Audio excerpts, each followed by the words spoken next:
7వ మాసము ఇది పరిశుద్ధ మాసం అని పూర్వీకుల రాయబడింది.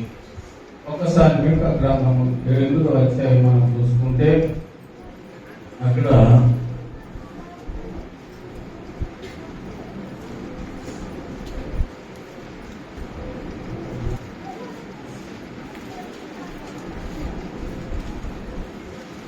జకర్యా గారు గ్రంథము 7వ అధ్యాయం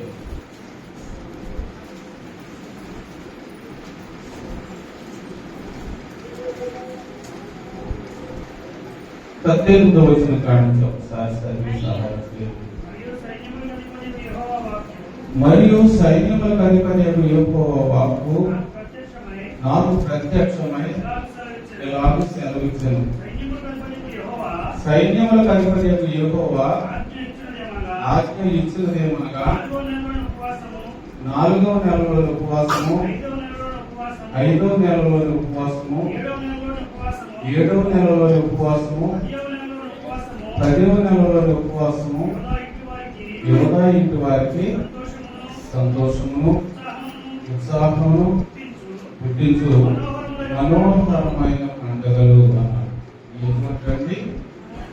ఏమి చేయాలి? మనం ఉపవాస ప్రార్థన తీసుకుంటే అనుకూలమైంది.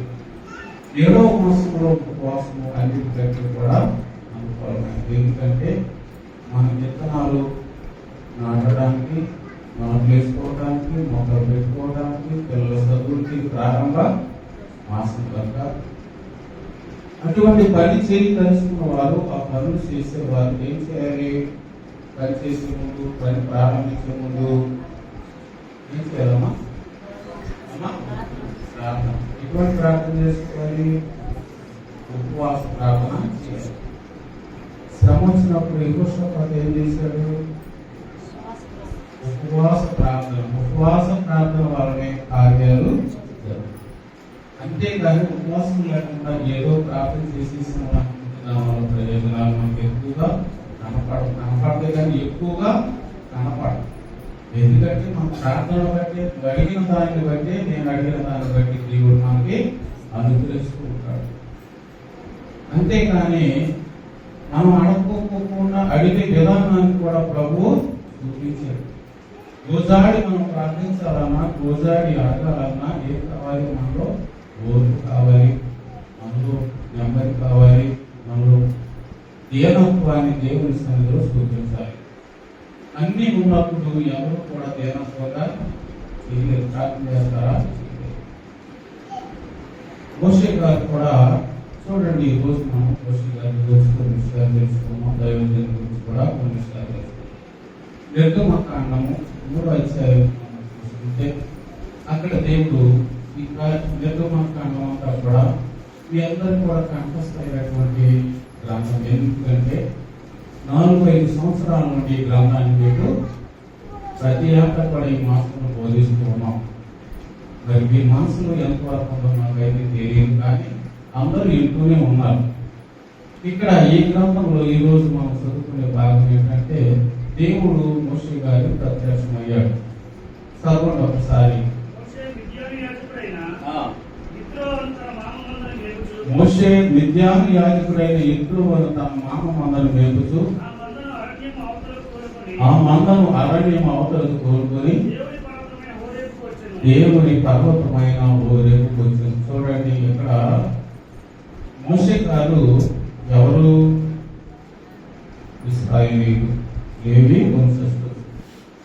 శ్రమల వల్ల ఆ రోజుల్లో పిల్లల్ని చంపేయమని రాజు ఆజ్ఞయినప్పుడు ఆ తల్లి మోషే గారి యొక్క సౌందర్యాన్ని చూసి సుందరుడని ఆశించి ఆయన 3 మాసాలు దాచింది. కానీ దాయి లేక ఏం చేసింది?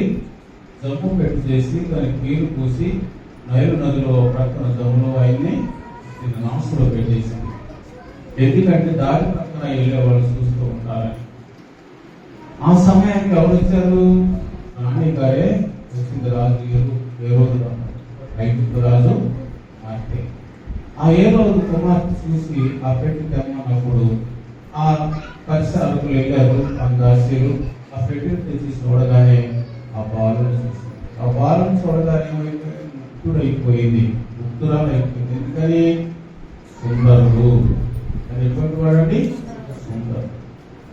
ఆ సొగసును చూసిన ఆమె ముగ్ధురాలైపోయి ఈ బిడ్డను పెంచాలి అనేటువంటి ఆశ కలిగింది. ఇదంతా కూడా దేవుని యొక్క ఏర్పాటాన్ని మనం గ్రహించాలి. ఆ దాన్ని ఎవరు రాకూడదు? చాలా మంది రావచ్చు. ఐగుప్తీయులు ఎవరైనా వచ్చినా ఆ బిడ్డని చూడవచ్చు, అందంగా ఉండడం ఇంటికి తీసుకెళ్ళవచ్చు. కానీ రాజ విద్యలు రావు. వస్తాయా? రాజ విద్యలు రావు. ఆ రాజ విద్యలు రావాలి అంటే ఎక్కడికి వెళ్ళాలి? రాజుగారింటికే. రాజ విద్యలు రాకపోతే సైన్యాన్ని నడిపించగలరా? నడిపించలేడు. రాజ విద్యలు రాకపోతే గ్రంథాలు రాయగలరా? రాయలేడు.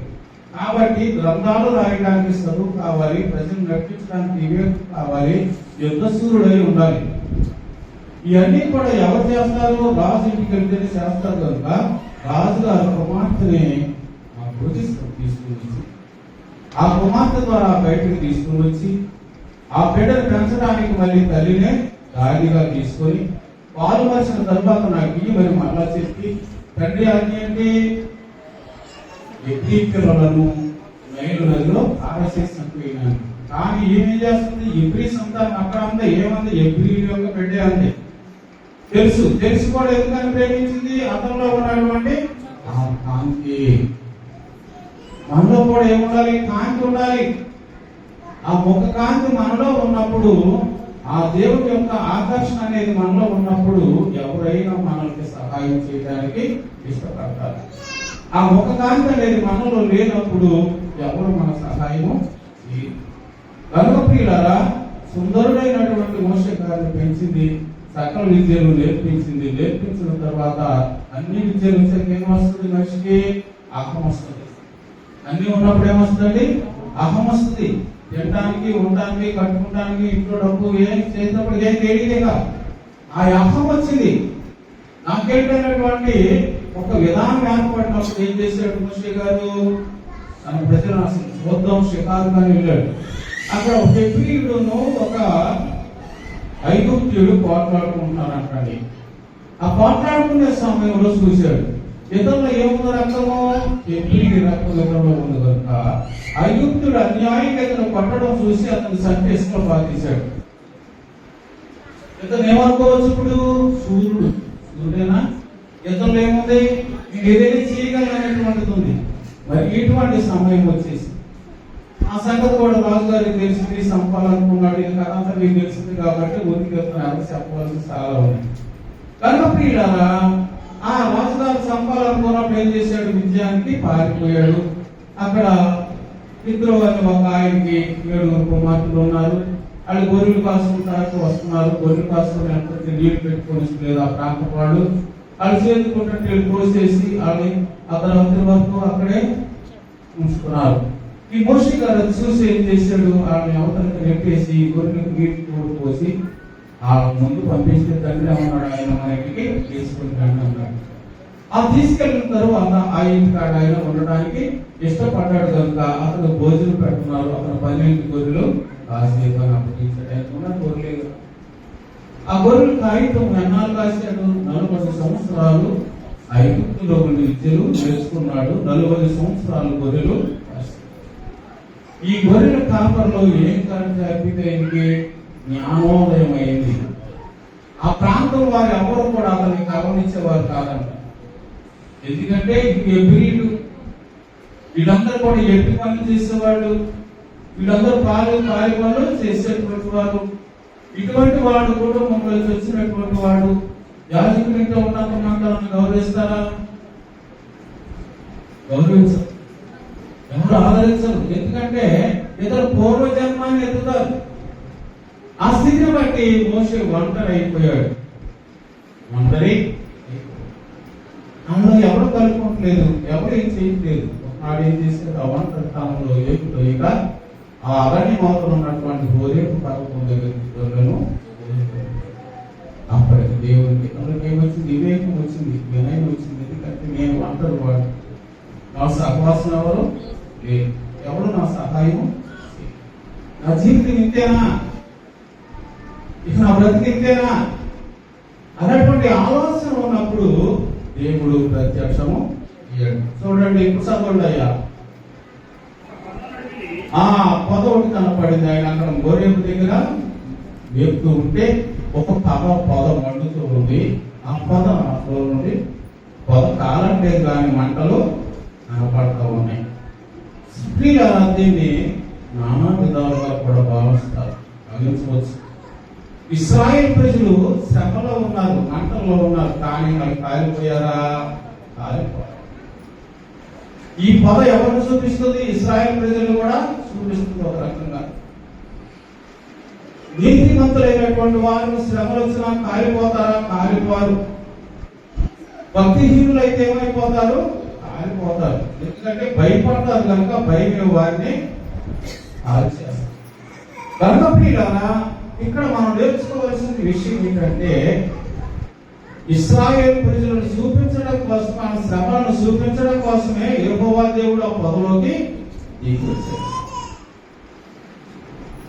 ఈ పొదల గురించి, మంటల గురించి మనం చెప్పుకోవాల్సిన చాలా విషయాలు ఉన్నాయి. దేవుని ముందు నడవడానికి 6 దేవదూతలు ఉన్నారు.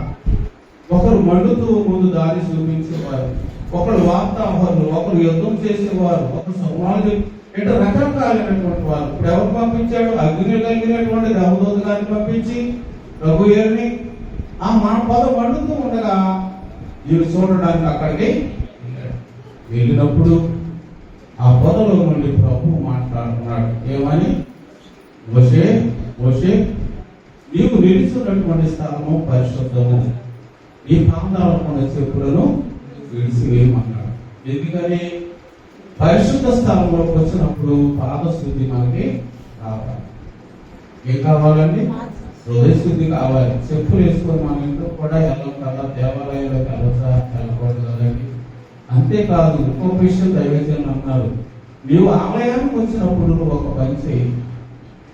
నీలో చాలా ఆలోచనలు ఉంటాయి, నీ చాలా తలంపులు ఉంటాయి, చాలా పనులు ఉంటాయి, నీ హృదయంలో కలవరాలు ఉంటాయి. కానీ అన్నిటినీ కూడా నీ చెప్పులతో పాటుగా ముఖము బయటే వాటినన్నింటినీ విడిచిపెట్టు. ప్రశాంతమైన మనసుతో వచ్చి దైవ సన్నిధిలో కూర్చో. అప్పుడు దేవుని మాటలు నీ హృదయంలో ప్రజలపరచబడతాయి. అప్పుడు నువ్వు చేసినటువంటి ప్రార్థన దైవ సన్నిధికి చేరతాయి అన్నారు. నిజమా బుద్ధిదా? సొలొమోను గారు కూడా అన్నాడు, నీవు దేవుని ఆలయించినప్పుడు నీ ప్రవర్తన జాగ్రత్తగా చూసు. అజ్ఞానులు అర్పించినట్లు బరుడు అర్పించడం కంటే సమీపించి ఆలోచించడం శ్రేష్టం అన్నారు. ఇప్పుడు మనం ఏం చేయాలి? మాటలు శ్రేష్టమైనవి కనుక జాగ్రత్తగా వినాలి. ఏదో ఇంటికాడ ఆలోచన తెచ్చుకొని మన మనసులో ఉంచుకుంటే ఈ మాటలు మన మనసులో ఉండవండి. 4 సంవత్సరాల నుంచి మనం చెప్పుకుంటున్నాం ఈ నిర్గమకాండాన్ని. మరి ఎంతమంది దీన్ని పలానా అధ్యాయంలో పలానా ఉందని చెప్పగలుగుతారు? మనం ఆలోచించే ఇదే తెలియాలి. కనుక ప్రియులారా, ఈ మధ్యాహ్న కాలంలో మనం చెప్పుకోవాల్సింది మోషే గారు ఎందుకు అని ఏర్పరచుకున్నాడంటే, మూలుగుతున్న పై వచనాలు 3 అధ్యాయాలు పై 2 వచనాలు మనం చదివితే, ఇశ్రాయేల్ ప్రజల యొక్క బాధలను బట్టి, వ్యాధి ఇబ్బందులను బట్టి, వాళ్ళకు వచ్చినటువంటి శ్రమను బట్టి మూలుగుతూ దేవునికి మొర పెట్టారు. ఆ మూలుగులు ఆలపించినటువంటి దేవుడు మోషేకి ప్రత్యక్షం. అసలు నన్ను విడిపించడానికి తయారు చేస్తున్నాడు. ఎందుకంటే నన్ను విడిపించాలంటే ఏమేమి కావాలో, అట్లాగే ఇప్పుడు సంఘాన్ని నడిపించాలన్నా ఒక వ్యక్తి కావాలి, ఒక ప్రాజ్ఞాపరుడు కావాలి. అదే విధంగా దేవుడు మోషే గారిని ఎన్నుకొని ఆయన కనపడి ఆయన పని చేయమని ఆయన పని అప్పగించాడు. ఏం పని? ఇశ్రాయేలు ప్రజల్ని విడిపించాలనేటువంటి పని. ఆ పని మీద ఆయన నా వల్ల కాదు, నా నాలుగు మందము, నా నోరు మందము, నా నోరు మాంద్యము అని ఎన్నిసార్లు చెప్తే అప్పుడు ఏం చేశాడు? అహరోను గారికి పంపిస్తున్నాను, నీ అన్న అహరోను ఉన్నాడు, అతడు నీకు నోరుగా ఉంటాడు, నువ్వు అతనికి దేవుడుగా ఉంటావు, నేను చెప్పిన మాటలు అతనికి చెప్పు అని అతన్ని పంపించారు. కనుక ప్రియులారా, దీని వల్ల మోషే గారు ఏం పోగొట్టుకున్నాడు?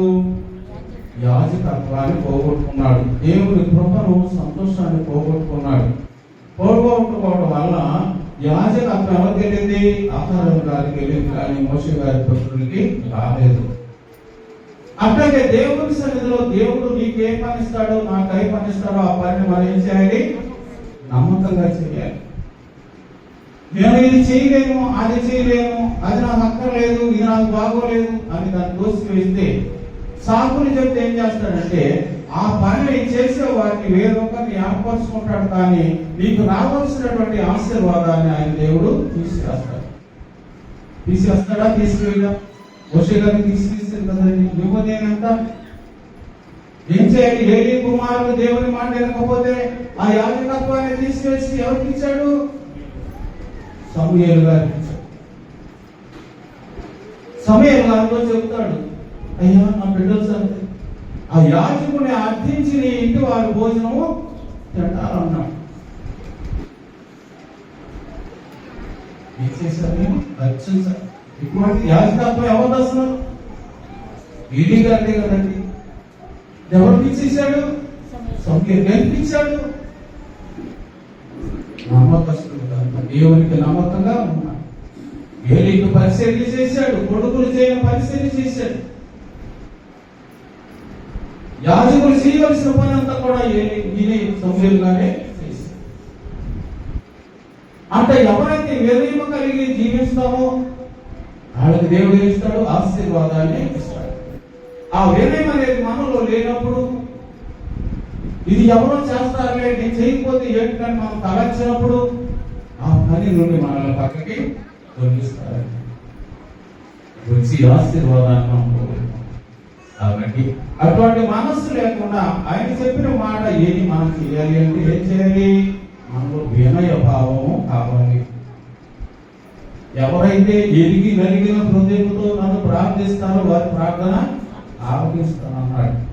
ఆనాడు ఇశ్రాయేలు ప్రజలను నడిపించడానికి ఎవరిని పంపించాడు? మోషే గారిని పంపించాడు. విద్యాబుద్ధులు నేర్పించాడు. అన్ని చేసి శివరాత్రికి ఎట్టకుండా ఆయన ఏం చేశాడు? యువతకు తీసుకొచ్చాడు. ఎక్కడికి? కానాను ప్రయాణానికి. కానాను ప్రయాణం అంటే మాట్లాడి గొప్ప భయంకరమైన ప్రయాణం. అంటే మనల్ని కూడా ఈనాడు ప్రభు పరలోక ప్రయాణానికి సిద్ధము చేశాడు. మనకు కూడా దైవజనులు దేవదోసయ్య గారిని కూడా దేవదోసయ్య గారిని ఆయన ద్వారా అనేకమైనటువంటి పుస్తకాలు మనకి రాశారు. ఈ చెప్పినటువంటి మార్గంలో మనం నడవగలిగితే పరలోకానికి వెళ్ళగలుగుతాం. దాంట్లో చాలా అడ్డాలు వస్తాయి. అది వెళ్ళిపోయారు, వెంటనే ఎగిరి వెళ్ళాల. అది ఎంతంటే సముద్రం అడ్డు వచ్చింది. ప్రార్థన చేసినప్పుడు సముద్రం తొలగిపోయింది. శత్రువులు వెంబడబడ్డారు, శత్రువులు తొలగిపోయారు ప్రార్థనతో. అదే విధంగా మరి ఎర్ర సముద్రము ఇది యోర్దాను అడ్డు వచ్చింది. మరి దాంట్లో శత్రువులు అడ్డు వచ్చారు. ఇవన్నీ కూడా దాటి అవతలకి వెళ్ళడానికి ఎంత కష్టపడింది. ఇవన్నీ ఎవరి సహాయంతో? దేవుని సహాయంతో. నడిపించగల ఒక వ్యక్తి నడిపించడానికి కావాలి. ఈ రకంగా మోషే గారు ఏం చేశాడు? వారిని కానాను దేశానికి ఆయన తీసుకెళ్ళకపోయినా ఆయన శిష్యుడైనటువంటి యెహోషువ గారి ద్వారా కానానికి తీసుకుని వెళ్ళారు. మనం కూడా ఆయన నమ్ముకుంటే పరలోకానికి వెళ్తాం. ఆయన ఏం చూపించాడు? కానాను దేశం ఉందని భూలోకాన్ని చూపించాడు మోషే గారు. కానీ యోహాను గారికి దేవుడు కనపడన్నాడు, అయ్యా వాడు కానాను కాదు, పరమ కానాను అనేటువంటి పరలోకం ఉంది, దాన్ని చూపించు నువ్వు అన్నాడు. యోహాను గారిని ఏ స్థితిలో చూపించాడు దేవుడు? ఆయన దేశ బహిష్కరణ స్థితిలో. దేశ బహిష్కరణ. నువ్వు ఈ నామాన్ని బట్టి ప్రార్థన చేస్తే ఈ దేశంలో ఉండకూడదు. ఎందుకంటే చాలా చర్చలు విధించారు, ఏ చర్చ కూడా ఆయనకి పాటించారు. కాలే నువ్వు వేస్తే ఆయన ఏమి కాలిపోలేదు. రాజుగారు కోపం వచ్చాడు, ఏమన్నాడు? ఇక్కడ ఉంటే ఈ సాగడు, ఇటు సంపాలి అంటే దూరంగా అన్నం పెట్టడం స్థలాలు పంపించాలని ఆ మోసు దేవునికి అన్ని పంపించేశారు. అది జన్మ ఖైదీ, భయంకరమైనటువంటి ఖైదీకి ఆయన్ని పంపించారు. అక్కడికి వెళ్ళి అందులో ప్రార్థన చేసుకుంటే దేవుడు ప్రత్యక్షమయ్యి ఏం చూపించాడు? పరలోకాన్ని. ఇదిగో పరలోకం ఉంది, ఈ పరలోకంలో నువ్వు ప్రవేశించడం కాదు, అందరినీ ప్రవేశించాలంటే ఆ సంఘానికి నువ్వు చెప్పవలసినటువంటి మాటలు. మోషే గారు అగ్నిలోనే చూశాడు, మాటలే ఉన్నాడు. తర్వాత కూడా ముఖాముఖిగా మాట్లాడాడు అన్న సమస్యల్లో కూడా, కారణాల్లో కూడా ఆయన మేఘములోనే ఉండి మాట్లాడాడు, కానీ ఆయన సొంత స్వరూపం ఆయనకి చూపించాలి.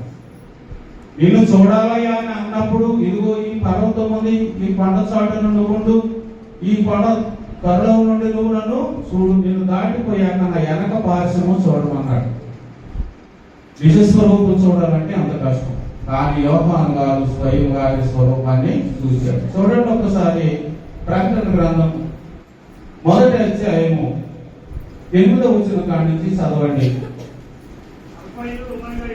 అల్ఫయు ఓమేగయు నేనే. ఇక్కడ ఈ మోషే గారు ఒక మాట చెప్పాడు, ఉన్నవాడను అనువాడను నేనే, అబ్రహాము ఇస్సాకు యాకోబుల దేవుడను నేనే అని అక్కడ చెప్పాడు. ఇక్కడ ఏమంటున్నాడు? ఉన్నవాడను అనువాడు. అక్కడ అన్నాడు. ఇక్కడ అల్ఫయు ఓమేగయు నేనే, అంటే ఆదిలో ఉన్నవాడనే అంతం వరకు ఉన్నవాడను నేనేనని యోహాను గారు చెప్తున్నాడు. వర్తమాన భూత భవిష్యత్ కాలంలో ఉన్నవాడను నేనే. ఎప్పుడండి? ఎల్లప్పుడూ ఉండేటువంటి వాడను నేనే అని సర్వాధికారియు దేవుడు నాకు ప్రభు సెలవిస్తున్నాడు. దేవుడు చెప్తున్నాడు. ఎవరితోనండి? యోహాను గారితో చెప్తున్నాడు. ఏమని చూడండి, చదువయ్యా. నీ సహోదరుడును యేసును బట్టి యేసును బట్టి కలిగిన శ్రమల వల్ల ఆయన రాజ్య సువార్తలోను సహనములోను పాలివాడునైనా యోహానును నేను దేవుని వాక్యము నిమిత్తమును యేసును గురించిన సాక్ష్యము నిమిత్తమును పద్మాసు దివిలో చూడండి. పరిశుద్ధ దినమున ఆయన ఏం చేశాడు? పరవాసి అయ్యాడు. దేవుని సన్నిధికి చేరుకున్నాడు. దేవుని స్వరము వినపడింది. దేవుడు ఆయన ఆత్మను తీసుకుని వెళ్ళాడు ఆ పరలోకాన్ని. ఏం చెప్పాడు ఆయనకి? చూడండి. మోషే గారికి అయితే ఇశ్రాయేలు ప్రజలను వారి బానిసత్వం నుండి విడిపించమని చెప్పాడు. అంటే మాకు చదవలేదు కానీ సమయం లేక ముందుకు వచ్చాం. వారు విడిపించడానికి నేను పంపిస్తున్నాను అన్నాడు. ఇక్కడ యోహాను గారికి ఏం చెప్పాడు? చూడండి, చదవయ్యా. నేను ఆత్మవశుడనై ఉండగా ఘోరధ్వని వంటి గొప్ప స్వరము నేను చూస్తున్నది. ఏమి చూస్తున్నావో దాన్ని పుస్తకంలో రాసి ఎఫెసు, స్వర్ణ, పెర్గము, తుదైర్య, సర్దిస్, ఫిలదెల్ఫియా, లవోదికయ 7 సంఘాలకు వర్తమానం పంపి. ఇక్కడ జరిగేదంతా కూడా నువ్వు చూసి ఏం చేయాలి? ఎందుకంటే వీళ్ళందరూ కూడా అయ్యా అది కాదు, పరలోకం ఒకటి ఉందని వాళ్ళకి చెప్పు. రానున్న శ్రమలను గురించి చెప్పు, రానున్న బాధలను గురించి చెప్పు, రానున్న కరువులను గురించి చెప్పు. ఈ రకంగా జరుగుతుందని అన్ని కూడా ఆయన వివరంగా చూపించి రాయించాడు యోహాను గారితో. ఆయన ఏ స్థితిలో ఉన్నప్పుడు? ఒంటరిగా ఉన్నప్పుడు, వ్యాధంతో ఉన్నప్పుడు, శ్రమలో ఉన్నప్పుడు. మోషే గారికి కూడా ఒంటరిగా ఉన్నప్పుడు, బాధలో ఉన్నప్పుడు. ఈయన కూడా ఒంటరిగా ఉన్నప్పుడు, బాధలో ఉన్నప్పుడు. నీకు నాకు కూడా కనపడాలి అంటే ఎప్పుడు కనపడతాడు? ఒంటరి ప్రార్థన చేస్తాం. ఆ ఒంటరి ప్రార్థన మనకు ఉందా అనే దాన్ని ప్రతి ఒక్కరు కూడా ఆలోచించాలి. అక్కడి నుంచి ప్రకటనలో మనం చదువుతున్నాం కాబట్టి దేవుడు స్వయంగా ఆయన ప్రత్యక్షతనే చూపించాడు. ఆ ప్రత్యక్షతను చూసిన తర్వాత సత్యం వారి వలె ఈయన పడిపోతే ఆయన కుడి చేయి సాపి లేవనెత్తి ఆయన్ని బలపరిచి మరలా ఆయనతో మాటలు ఇవన్నీ కూడా చూపించినట్టుగా మనం చూస్తాం. కనుక ప్రియులారా, మనం కూడా ప్రార్థన అనేది ఎట్లుండాలి? ఒంటరి ప్రార్థన. దేవుని వరం పొందాలంటే ఒంటరి ప్రార్థన. దైవజనులు దేవదాసుని గారు కూడా ఎప్పుడు కనపడ్డాడు? ఒంటరిగా ఉన్నప్పుడా? ప్రజల్లో ఉన్నప్పుడా? ఇప్పుడు వాళ్ళిద్దరి గురించి ఏం చూపించారు? ఒక ఆయనకి భూలోక కానాను చూపించారు, ఒక ఆయనకి పరలోక కానాను చూపించారు, పరమ యెరూషలేముని. దైవజనులకి ఏం చూపించారు? వెళ్ళే దారి చూపించారు. ఆ పరలోకానికి వెళ్ళాలంటే నువ్వు దారి చూపించాలి ప్రజలకి అని చూపించారు. చూడండి, అయ్యగారిని గురించి కొన్ని విషయాలు మనం తెలుసుకుంటే, అయ్యగారు అంత భక్తుడు అవడానికి కారణం తల్లి చెప్పినటువంటి మాటలు. మరి చాలా సార్లు మనం విన్నాం. అదే ఊరు అమ్మా? రాజమండ్రి అయ్యగారు, జోగిరిపాడు, తూర్పు గోదావరి జిల్లా జోగిరిపాడు. ఆయన సత్యవతి గారి కుమారుడు. యోనా గారు సత్యవతికి పుట్టినటువంటి కుమారుడు. లేక వృద్ధాప్యంలో పుట్టిన కుమారుడు. ఆ తల్లి ఏం నేర్పిందంటే చిన్న బిడ్డ నుండి కూడా దైవ భక్తిని. యోనా గారంట ఏం చేసేవాడు? వీధి పరిచారకుడు. ఆ రోజు వీధిలో మాట తిరిగి సువార్త ప్రకటించి అని వీధి తెస్తే ఓడి పెట్టేది. ఈమె మహాభక్తురాలు, రామభక్తురాలు. అటువంటి ఎలిజబెత్ జకరియా లాంటి కుటుంబం అన్నమాట అది. ఈయన యోహాను గారు లాంటి ఒక ప్రవక్త వాళ్ళ ద్వారా ఈ భూలోకానికి వచ్చారు. ఈయనను ఆ తల్లి చిన్ననాటి నుండి దైవభక్తిలో పెంచింది. అయ్యా తప్పు చేయకూడదు, ఎవరిని మనము ఆశించకూడదు, ఏది మనము అపహరించకూడదు. ఇటువంటి మంచి మాటలు, ప్రార్థన. ఆమె ఏ సమయంలో లేస్తే ఆ సమయంలో నేను లేవు ప్రార్థన చేయించింది. అట్లా 4 సంవత్సరాలు ఆయన్ని పెంచింది. ఆశ్చర్యపోయింది. 1 సంవత్సరం మాత్రమే తండ్రి కోసం తండ్రి లేక ఆయన పెంచలేక ఏం చేశాడు? లోదర్ వారికి అనాథ శరణాలయానికి అనాథ శరణాలయానికి వెళ్తారంటే మాట్లాడి ఎట్లా ఎటువంటి వాళ్ళు తీసుకుంటారు? ఆ తల్లి చెప్పినటువంటి మాటలు ఆయన హృదయంలో భద్రపరుచుకున్నారు. ప్రార్థన చేయడం తప్ప ఎవరిని ఆశించడం కానీ ఏది మాట్లాడటం కానీ సంఘం వహిస్తుంది. దేవుని మార్గంలో జీవించడం నేర్చుకున్నాడు కనుక దేవుడు ఆయన ఏం చేశాడు? హెచ్చరించాలి. మోషే గారిని ఎక్కడ పంపించాడు? ఐగుప్తు రాజు ఇంట్లో పంపించాడు విద్యలు నేర్చుకోవాలి. అంతకే ఈయన కూడా ఏం చేయాలి? ఈ గ్రంథాలు రాయాలి అంటే చదువు కావాలి. ఈ ప్రకటించాలంటే ఏం కావాలి? ధైర్యము కావాలి. ఇంకా ప్రార్థనా శక్తి కావాలి. ఈ పెద్ద తండ్రి దగ్గరే ఉంటే నేర్పిస్తాడా? నేర్పించాడు. ఎటు తిరిగి వస్తే ఏదో ముందు పెడతారు, లేకపోతే లేదు. అంతేకాని విద్యా బుద్ధులు నేర్పించాలంటే ఆ రోజుల్లో మాటలన్నీ ఆహారం దొరకడమే కష్టము. అటువంటి భయంకరమైనటువంటి రోజుల్లో ఆ బిడ్డను అయ్యా నేను పెంచలేదు. ఎందుకని పెంచలేకపోయాడు అంటే ఈ నెమ్మదికి వెళ్ళేవాడు కాదు, జాబ్ వెళ్ళేవాడు కాదు. సరి చెప్పి ఆయన వైపు చూడు అంటే ఆయన వైపు చూస్తూ ఎవరు పెడతారు? ఆ పిల్లతండ్రి తెచ్చి పెట్టి వారు అట్లాగే చూస్తే ఆయన పడమైతే పోయింది. పెంచాలంటే నాకు ఎవరు నేను అడగట్లేదు, ఏం తినలేదు, నేను తెస్తేనే తింటున్నాను పరిస్థితి. నేను మిషనరీ బాగుంటుందని ఆ రోజుల్లో మిషనరీలు వచ్చి ఏం చేసేవాళ్ళు? ఊరికి వీధి సభలో సభలో లోదర్ మిషన్ వారు వచ్చి అక్కడ సువార్త ప్రకటించుకుంటాయా నేను అనాథ నేను పెంచలేకపోతున్నాను అంటే వాళ్ళు అడిగారు. అయ్యా బిడ్డను తీసుకోమంటున్నాం, మంచిది. గాలిలో మంచివాడు మాకు తెలుసా? ఆల్రెడీ చాలా ప్రార్థన చేస్తాడు కమ్మని చెప్తాడు. తనలో ప్రార్థన వచ్చాడు. ఎంత చక్కటి కాబట్టి 5 సంవత్సరాలు 6వ సంవత్సరం. ఈ 6వ సంవత్సరంలో అన్ని వచ్చి అంటున్నారు. సరే ఆ బలం తీసుకొచ్చి అక్కడ ఏంట్రా ఆ బలం మీద నుంచోబెట్టి ప్రార్థన చేయమన్నారు. ఎందుకంటే అందరికి కనపడాలి కదా. ఒక స్టూల్ వేసి స్టూల్ మీద అయ్యగారు నుంచోబెట్టి ప్రార్థన చేయమంటే అయ్యగారు చేసి ప్రార్థన. యేసు ప్రభువా నా వయసులో ఉండగా ఎట్లా ఉన్నావు? అటువంటి స్థితిని నాకు ప్రసాదించు. ఆ వయసులో ఉండగా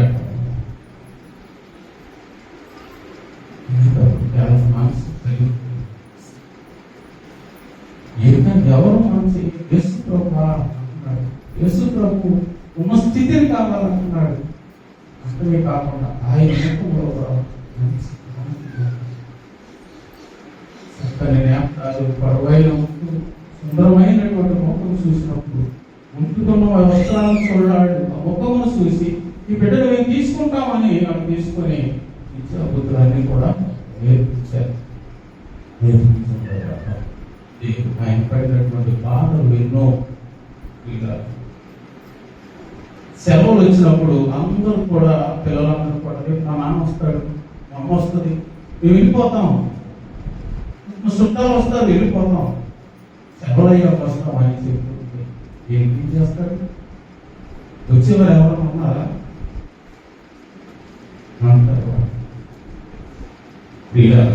ఈ విషయంలో నాకు నేను ధ్యానం చేసుకుంటూ వచ్చినప్పుడు మా మాస్టర్ చెప్పారు, ఒక ఆవు పులిస్ అంటారు. 10 ఆవులు కలిసి పొలంలో మేతకి వెళ్ళాయంట. ఒక పులి దాటిని చూసి వస్తే బలము కల ఆవులన్నీ వైపోయి ఒక ఆవు దానికి ఒక దూడ ఆలోచించుకోవడానికి వెళ్ళాలి. అప్పులు వచ్చి గంజా ఇప్పినప్పుడు ఆవు నమస్కారం చేశామన్నా, అమ్మ నాకు ఒక బిడ్డ, ఆ బిడ్డ తాను కోసం ఎదురు చూస్తూ ఉంటుంది. నేను ఆ బిడ్డకు కొంచెం పాలిచ్చేసి చెప్పవలసినటువంటి మాటలు చెప్పి మళ్ళా నీ దగ్గరికి నేను వస్తాను. నేను వచ్చిన తర్వాత నన్ను నువ్వు ఆహారానికి తీసుకో అంటే బిడ్డకి అంతా తింటారు రావడం కాదమ్మా, నేను తప్పకుండా వస్తాను అనేటప్పటికి దేవుడు ఆ పులి మనసును కూడా ఆ యాభై వెళ్ళడానికి అవకాశం. నువ్వు రాకపోతే ఈ అడుగు వాడలు పట్టుకొని నేను నీ దగ్గరకు వచ్చి నిన్ను నీ బిడ్డను కూడా తినేస్తాను, ఎవరుద్దమ్మా నేను వస్తానని చెప్పి వెళ్ళింది. బిడ్డకు పాలు ఇచ్చి బిడ్డ తీసుకున్నాను. నేను ఒక ఆయనకు మాట ఇచ్చాను, వెళ్ళిపోవాలి నువ్వు ఇతర ఆవుల దగ్గరికి. ఎడుక ఏం చేస్తే ఏది నువ్వు ఆశించదు, యజమానుని తట్టే నువ్వు ఆ యజమానుని ఏది పెడితే అది నువ్వు దాంట్లో నువ్వు అంతేకాని అటు ఇటు నువ్వు వెళ్ళొద్దాము. అప్పుడు వరకు ఆ ఆవు కూడా ఏం చేస్తుంది, అన్ని తల్లులు వచ్చి పాలిస్తూ ఉంటే ఆ ఆవులు వచ్చి ఆ దూడకు పాలిస్తూ ఉంటే ఆలింగము చేస్తూ నాలుగుతో నాకుతూ ఆనందంతో ఉండేది. బతుకెట్ట ఉంటుందని ఆ దూడ ఎంత కోల్పోయి ఉంటుంది. అయ్యో నా తల్లి రాలేదే, నా తల్లి రాలేదే అని ఎంత ఏడ్చి ఉంటుంది. అటువంటి సమయం తల్లి చెప్పింది, ఏం చెప్పింది, అమ్మా నువ్వు కానీ యజమానులు కట్టే నువ్వు చూడు. ఆ ఏమి చెప్పేసి ఎంత ఉపయోగం చేసింది, దానికి వేరే ఆహారం దొరికింది. విశ్వాసం మంచిది, నువ్వు గొప్పదాన్ని ఇచ్చిన మాట నెరవేర్చుకున్నావు కనుక బిడ్డ పాలించుకుని చెప్పేసి. కానీ ఆ యావు తిరిగి వెళ్ళింది, ఆ బిడ్డ సంతోషించింది. ఈ యావు తిరిగి వచ్చిందా? అయ్యగారు తల్లి తిరిగి వచ్చిందా? తండ్రి తిరిగి వచ్చాడా? వస్తే తీసుకెళ్తారు. ఆ హృదయం అంతా కూలిపోతుందో ఒక్కసారి ఆలోచించండి. ఆ ఒంటరితనంలో దైవజనం నేర్చుకున్న విశేషం ఎవరు ఇప్పుడు ఏం చేయలేము. ఆ పక్కనే సూది కొండ ఉంటే సూది కొండ మీదకి వెళ్ళి ప్రార్థన చేయడం నేర్చుకున్నాను. ఎప్పుడైతే ఆ కొండ మీద ప్రార్థన ప్రారంభించాడో నాటి నుండి దేవుడితో సహవాసం ఏర్పడింది. దేవుడితో సహవాసం ఏర్పడిన తర్వాత దేవుడు చెప్పిన మాట పరిశుద్ధాత్మలో బోధించు. ఏం బోధించాలని? పరిశుద్ధాత్మను గురించి. వారికి మెషిన్ వాడు బోధించేవాడు కాదు, చెప్పేవాడు చదివేవాడు కానీ దాని గురించి బోధించేవాడు కాదు. ఈ పరిశుద్ధాత్మ అనేటువంటి వరం లేకపోతే పరలోకానికి సేవలేదు. నాపలేని వాడు నావాడు. ఆయన వారం కాకపోతే ఆయన రాజ్యంలో చేరగలమా?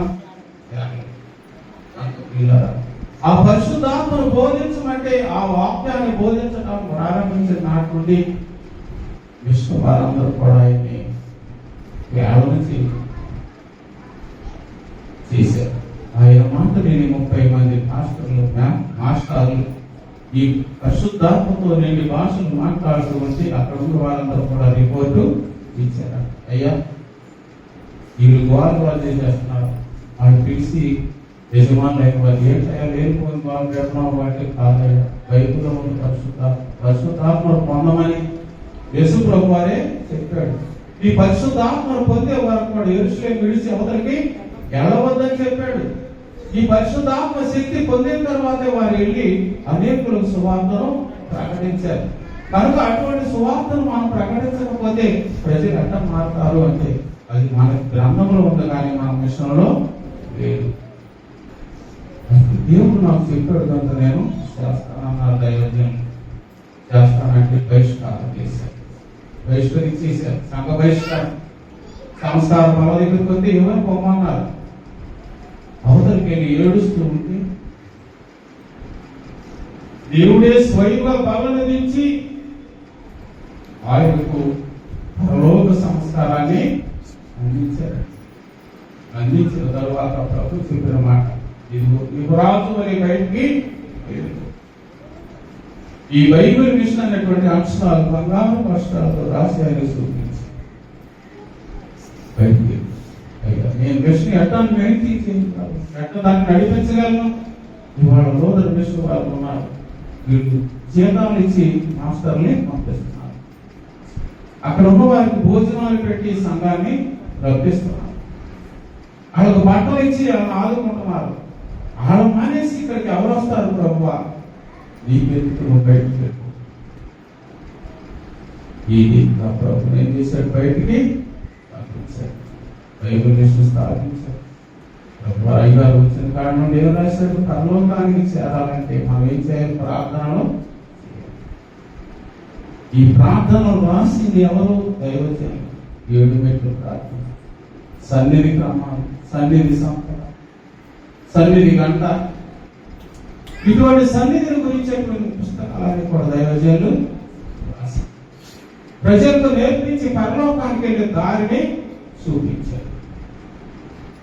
ఆయన చూపించే మోషే గారిని చూస్తే ఆయన కూడా మరి అనాథ స్థితి ఏ కదండి, తల్లిడినా ఆ మరణం నుండి రాజంటికి పంపించి విద్యలు నేర్పించారు.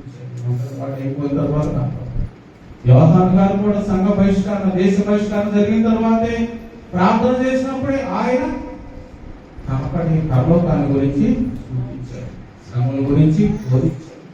7 సంఘాలకు చెప్పమని చెప్పారు. అయితే అయ్యగారికి ఏం చెప్పాడు, పరలోకానికి వెళ్ళే దారిని ఇదిగో ఈ మెట్లు ఎక్కుంటున్నావు, పైకి వెళ్ళు. 7 మెట్లు ప్రార్థన. ఎంతమంది చేయగలుగుతున్నామండి ఆ ప్రార్థన?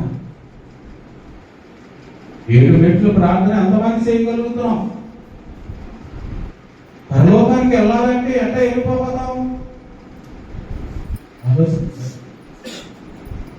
ఇటువంటి ప్రార్థనలన్నీ రాయించడానికి, నేర్పించడానికి అయ్యగారిని ఏర్పాటు చేస్తున్నారు.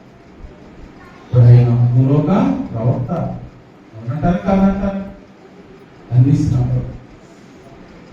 ఆయన హృదయంలో పదిలపరుచుకున్నటువంటి తల్లి మాటలు మీరు ఒక మాట చెప్పాలండి. మరి మన బిడ్డల్ని మనం ఎట్లా పెంచుతున్నాం ఒకసారి ఆలోచించాలి. చిన్ననాటి నుండి ఉప్పు పాముతోనే దేవుని జ్ఞానాన్ని బిడ్డలకి కిషోర్ కూతురు సంవత్సరం రావాలి అమ్మా అది నమస్కారం చేయమంటే ఫోటో చూసి నమస్కారం,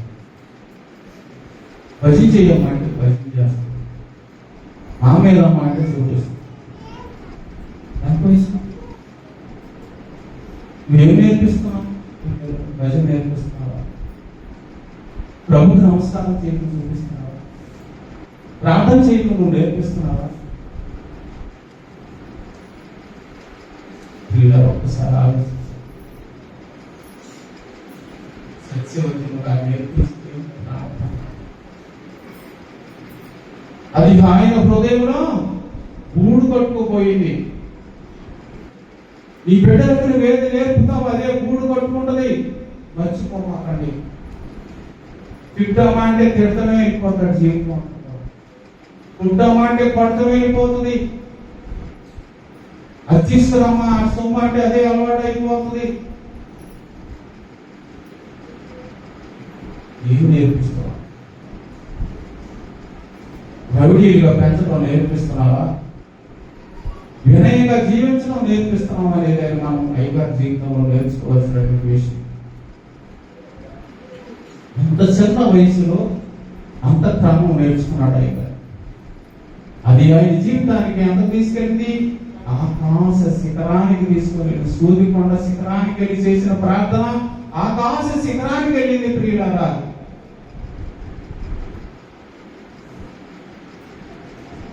మొన్న నేను అనుకున్నాను మనిషి గారి జ్ఞాపకార్థం 4 సంవత్సరాలు పొడిగి చేస్తున్నారు. కానీ వీళ్ళు దేవుడు మనకు చూపించారు తండ్రి, దాన్ని బట్టాడు చేస్తాము. కానీ దైవజనుడికి ఏమిచ్చారండి? ఏమిచ్చాడు? ఎవరికైనా ఆస్తి ఇచ్చాడా? అది సరిపోయి ఎన్ని సంవత్సరాలు అయింది? ఇన్ని సంవత్సరాలుగా ఎన్ని స్థలాలను ఆయన జ్ఞాపకం చేసుకుంటున్నారు, జ్ఞాపకానికి ఫోటోలు పెడుతున్నారు, బోధన చేస్తున్నారు, ఎంతమంది భోజనాలు పెడుతున్నారు. ఎందుకని?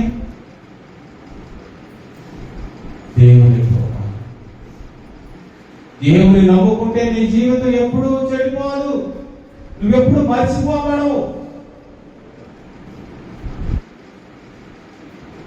నువ్వు లోకాన్ని నమ్ముకుంటే వెంటనే నిన్ను నన్ను కూడా మర్చిపోతారు. ఎవరిని జ్ఞాపకం మనల్ని ఎవరు కూడా.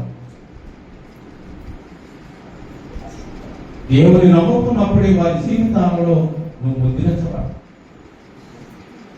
ఈనాడు మన స్థితి ఏమై ఉన్నది అని మనం ఆలోచించాలి. ఆ పరిశుద్ధాత్మను పొందుకోవాల్సింది, పొందుకుంటేనే మనకి పరలోకము ఉంది, లేకపోతే లేదని ఖచ్చితంగా చెబుతాను.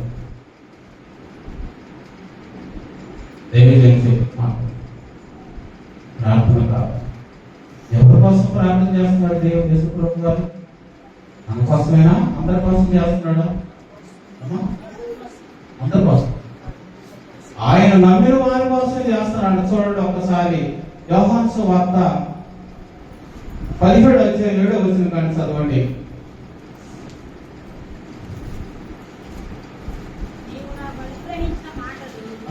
తండ్రితో చెప్తున్నాడు ప్రార్థన మోకరించి. ప్రభు తండ్రితో చెప్తున్నాడు ఏమని? నీవు నాకు అనుగ్రహించిన మాటలు నేను వారికి ఇచ్చి ఉన్నాను. ఎవరికి?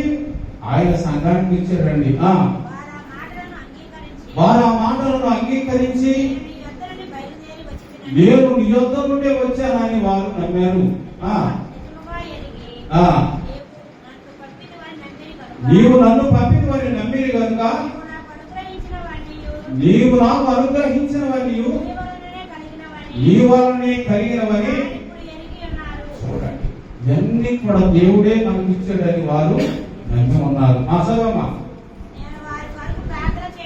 నేను వారి కొరకు ప్రార్థన చేస్తున్నాను, లోకము కొరకు ప్రార్థన చేయట్లేదు. హల్లెలూయా. ఎవరి కొరకండి? లోకం కొరకు నేను ప్రార్థన చేయట్లా. నా మాటలు నమ్మిన వారి కొరకే నేను ప్రార్థన. నమ్మారా? మనం నమ్మామా లేదని మనం ఒకసారి ఆలోచించండి. నమ్మితే ఆయన మాటలు వింటాము, ఆయన మార్గంలో జీవిస్తాం. ఆయన చెప్పిన మాటలు ఎప్పుడు మన హృదయంలో భద్రపడుతూనే ఉంటాయి. ఆకాశం పక్షుల నుంచి చూడండి, అవన్నీ కూడా ఆయన చెప్పిన మాటలే కాదండి. అట్లా ఎప్పుడైనా చూసి అట్లాగా మనం నడవాలని ఎప్పుడైనా మనం ఆలోచించుకున్నామా?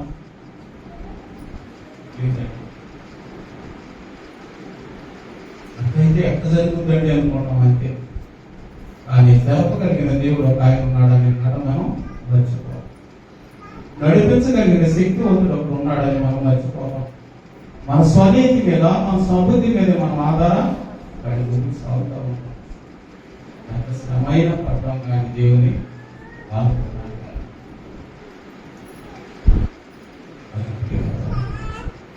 ఒంటరిగా చేసిన ప్రార్థన దేవుని సన్నిధికి.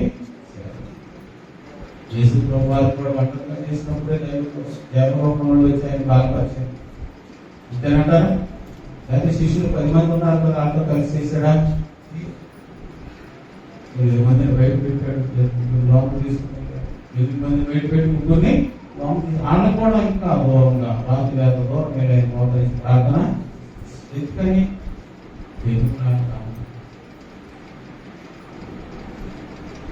చూడండి ఒకసారి లూకాసు వార్త 22వ వచనంలో మనం చూస్తుంటే 42 అనుకుంటాం.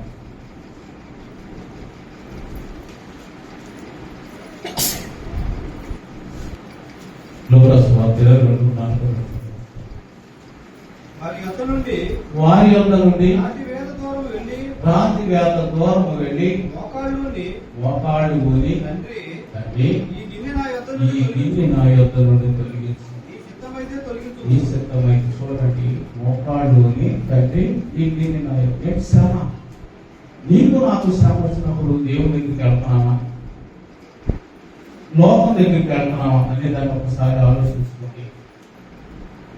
నీకు నాకు బాధ వచ్చినప్పుడు దేవుడి దగ్గరికి వెళ్తున్నామా, లోకం దగ్గరికి వెళ్తున్నామా? అటువంటి ఉద్దేశం ఉంటే ఈ రోజు మనం మార్చుకోగలిగితే, ఏ శ్రమ వచ్చినా ఆయన సన్నిధిలో మోకరించి మనం ప్రార్థించగలిగితే దేవుడు ఎవరిని కూడా విడిచిపెట్టడు. చూడండి, ఆయనట్టు ప్రార్థన చేసుకుంటే ఏం చేశాడో తండ్రి అయిన దేవుడు. చదవము. అప్పుడు పరలోకం నుండి ఒక దూత ఆయనకు కనబడి ఆయనను బలపరచెను. హల్లెలూయా.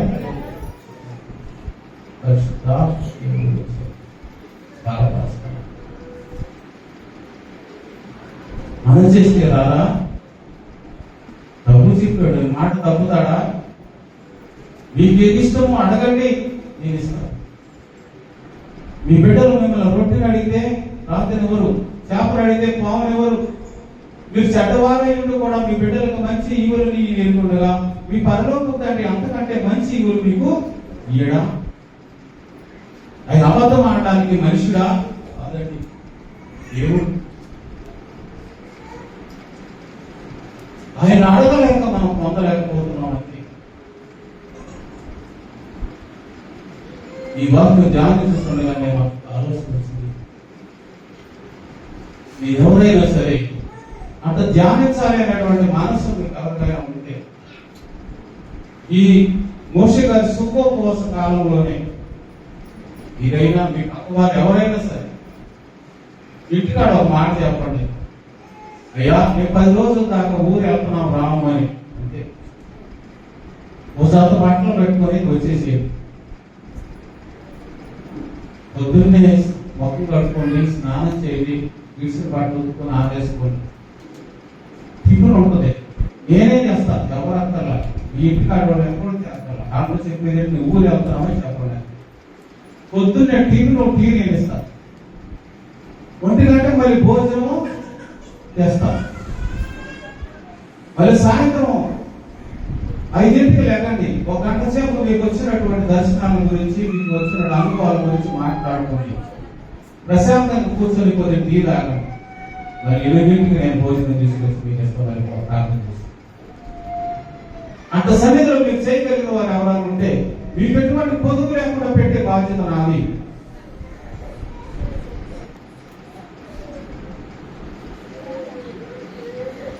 అంటే మీరు చేయగలిగితే దేవుడు తప్పకుండా వారు వంశిస్తాడు, మీ పరలోక వరాలు ఇస్తాడు. వచ్చిన ఎంతమంది వచ్చినా, 10 మంది వచ్చినా, 15 మంది వచ్చినా, 5గురు వచ్చినా, ఎందరు వచ్చినా అందరూ ఒకసారి కాదు, ఎవరి సాపాలు వేసుకుని కూర్చొని ప్రార్థన చేస్తారు.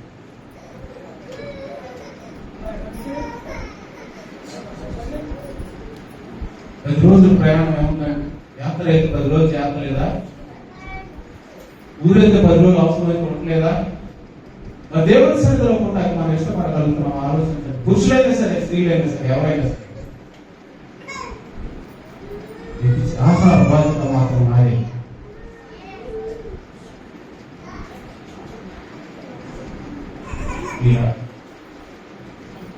ఎందుకంటే ఒక ఆత్మనైనా రక్షిస్తేనే పరలోకంలో నాకు దారు.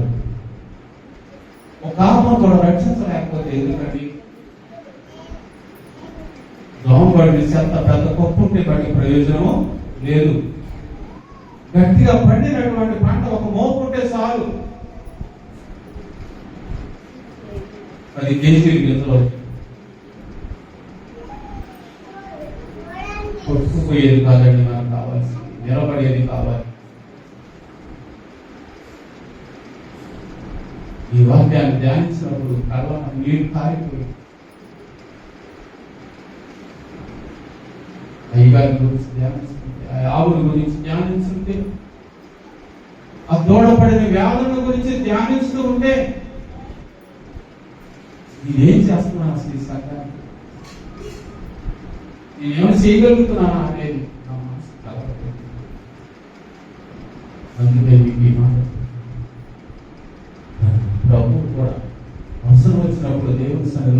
ప్రభుత్వ సహాయము దేవుని తండ్రి సహాయం ఆయన మనందరి వరకు విజ్ఞాపన ప్రార్థన మోషే గారు అయితే లోక రాజ్యాన్ని గీయడానికి తీసుకుని వచ్చాడు బానిసత్వం నుండి. మరి యోహాన్ గారు అయితే పరలోకం నుండి చూసి రానయ్యున్న శ్రమలన్నింటినీ కూడా రాసి అంటే ఆ శ్రమల నుండి విడిపించబడాలని, ఈ బాధల నుండి విడిపించబడాలని, మా పరలోకం చేరాలన్నా ఈ మార్గంలో నడిస్తే మీరు వెళ్తారు అని గ్రంథాలు మనకు అయ్యగారు రచించారు. ఈ 3 పుస్తకాలు మనం ఆధారం చేసుకుని ప్రార్థన చేయగలిగితే తప్పకుండా ఆ లోక వాక్యాలని మనం అందరూ కూడా స్వాస్థ్యాన్ని పొందుకోగలుగుతాం. అంటే ధన్యత దేవుడు మనందరికీ దయచేయను గాక.